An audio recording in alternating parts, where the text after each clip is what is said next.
WhitehouseFilms here, and welcome to part 1 of this 3-part series which I'm doing, which is going to be covering my time at the Bangor Model Railway Show. And as you can see here, Ffarquhar is all set and ready to go for its next show, and all it needs to do now is just to get it all packed up and ready for transportation. So this part of the video is pretty much me going to talk to you through about how I prepare for the show and what procedures I need to do for when I'm getting the layout ready. So let's start with the first things is to get all the locos and rolling stock all packed away, and then we can see about getting the layout packed up and ready for its transportation. Okay, let's have a look. Right, here I have my stock boxes, which I'm used to store my locos and rolling stock. Now, I will be covering in another video about how I made these here, so just bear in mind, keep an eye out for when those videos come out. So, I'll just show you here my locomotive box. So, just open it here.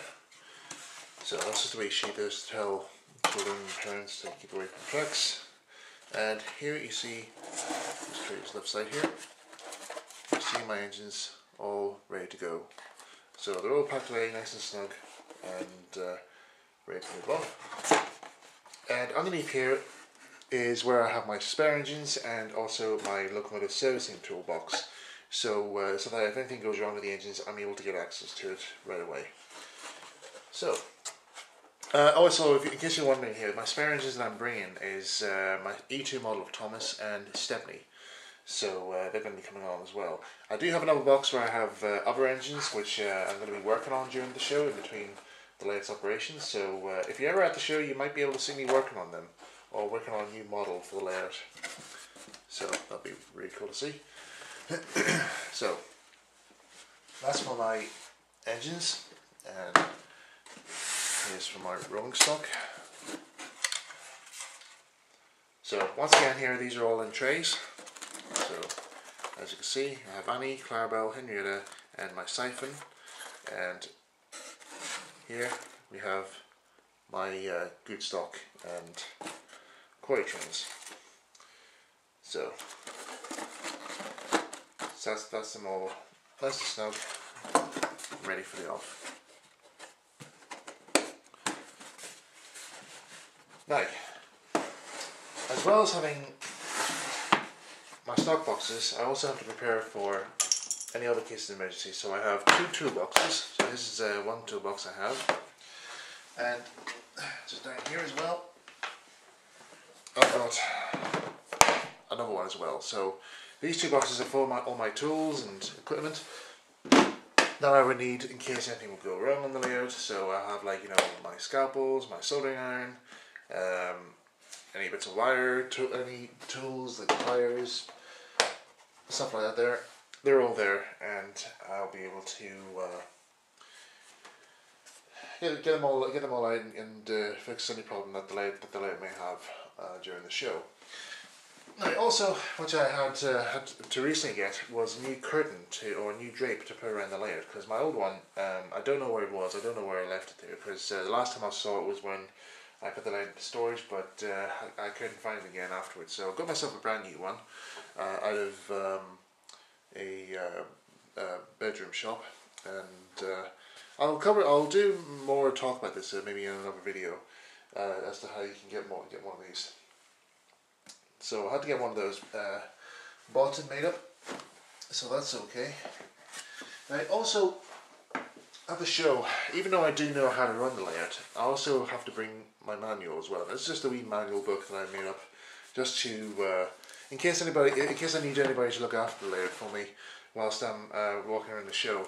This will give you a guide as to how the layout's put together, all the details out there. So talks about the locos, the rolling stock, how to set it up, even the operation schedule as well, and also just to show the public this printout version of the original Railway Modeler article.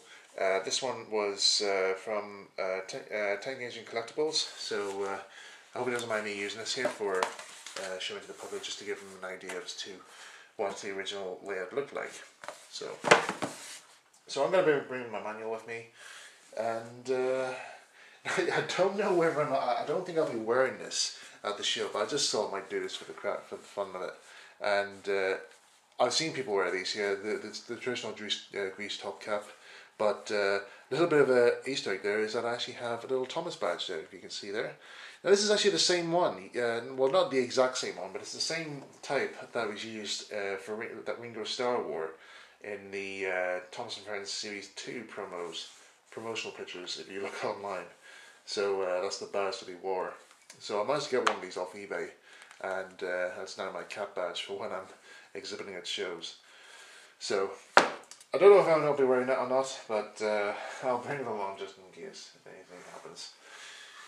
I also have a new T-shirt I bought especially for the show, and it's basically just one I got off online. There's a company that does like these custom railway totem signs, and you can have these printed on T-shirts there. So I put in an order for one that had the name Ffarquhar on it. So I'm going to be wearing that during the show on Saturday, and on Sunday I'm just going to be wearing my traditional Keep Calm and Build Model Railways red T-shirt. So if anybody's looking for me, who wants to spot me in the crowd, you'll know exactly what I'll be wearing.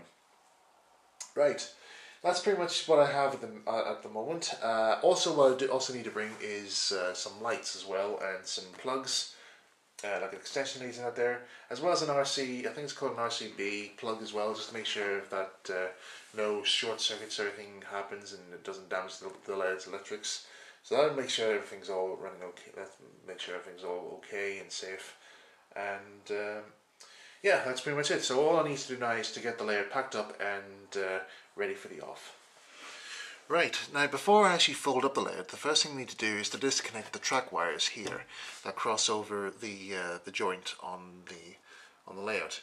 So really what it is just there's these little prongs here that I have that I've just taken out of some old Hornby power clips, and I just soldered the wires onto that there, and these just connect up to a toggle box connector here.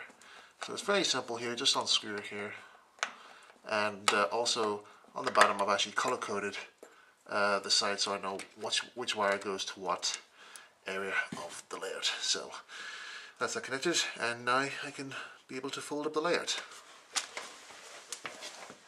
Right, so we're going to start folding up the layout now, and what I need to do first here is just to disconnect the power thing. This bit, this part of the control panel is a bit loose here, so this will dangle down on top here for a minute. Well, I'm not really going to be actually folding that part of the layout, really, but because I'm going to be folding up this scenic side mainly.